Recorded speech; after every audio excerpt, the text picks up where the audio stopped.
And you mentioned this like shove it up their ass mentality. So Mm. I had this quote from you in an interview where you said, quote, "I wish I had that fist fight, caveman mentality later in my time with the Mariners instead of trying to reinvent the wheel." Oh yeah, Elaborate yeah, on that for me. yeah. So that was 2010. Oh man, I go to spring training, and it's I can't stand when I talk to guys my age. I see them all the time. We talk all the time, and some of them say, "Oh yeah, if I had all this access to these analytics, man, I'd still be pitching, or I'd be throwing 100 or whatever." Maybe, right? Maybe. Yeah. But so I'm just prefacing this. Go to spring training 2010.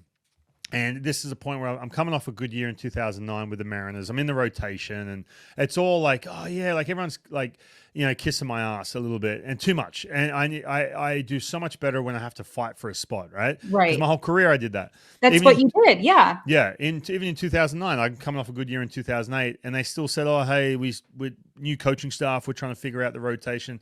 I'm like, all right. Let's go. Like, 2010, they're like, oh, yeah, you're awesome. Like, the off season was brutal, whatever. So I start that year, and my pitching coach said, hey, we want you to throw a cut fastball. We just got Cliff Lee in a trade. He had a filthy cutter, right? And so they wanted me to be just like him. We're completely different personalities. I'm like, the dude, he's awesome. And I wish I Yeah. was like him, but I'm not.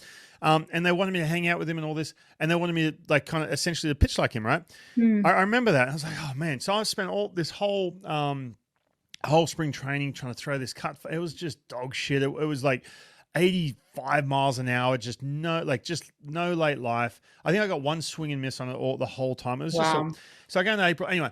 So then I go into April, May, June, and the wheels just came off, man. I was in this place where it was like I was feeling sorry for myself. I was making excuses. I was pointing fingers at a pitching coach and everyone else, and I had to just try and find that Grant Balfour mentality. To be honest with you, I had to. Mm. I lost that. I really did. I was feeding off that. The year before that, I was in the rotation.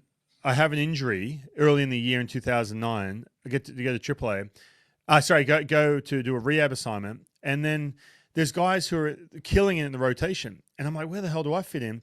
And there's this whole thing that went down. I hit someone in the head my last rehab outing, and they ended up optioning me down. It's a long story, crazy Mm. story. And I had this like FU mentality, like I'm going to shove it up your ass. So I get back to the big leagues, and they're like, oh, hey, it looks like you really cleared your head. I'm like, I didn't need to clear my head. Yeah, and then I swear to God, my first start back, I'm pitching against Cleveland Guardians, right? And I'm warming up, and I'm mad. Like, I'm just angry that I'd been in Mm. AAA for a month.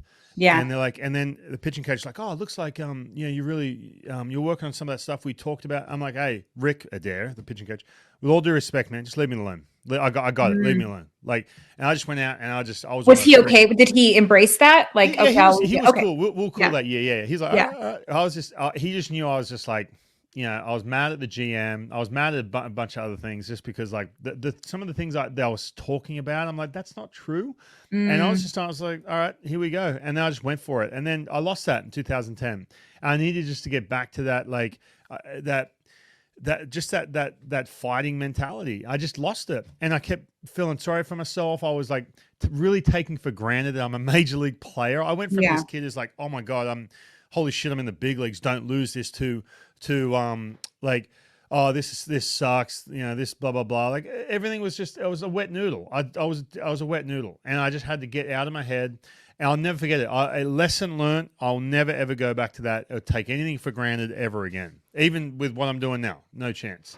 But was that kind of important in a way for you to go through? Yeah, well, I mean, I have massive regrets in my career. Like at the end of that year, I was like, I was arbitration eligible. The Mariners said, hey, take this and we're going to non-tender you.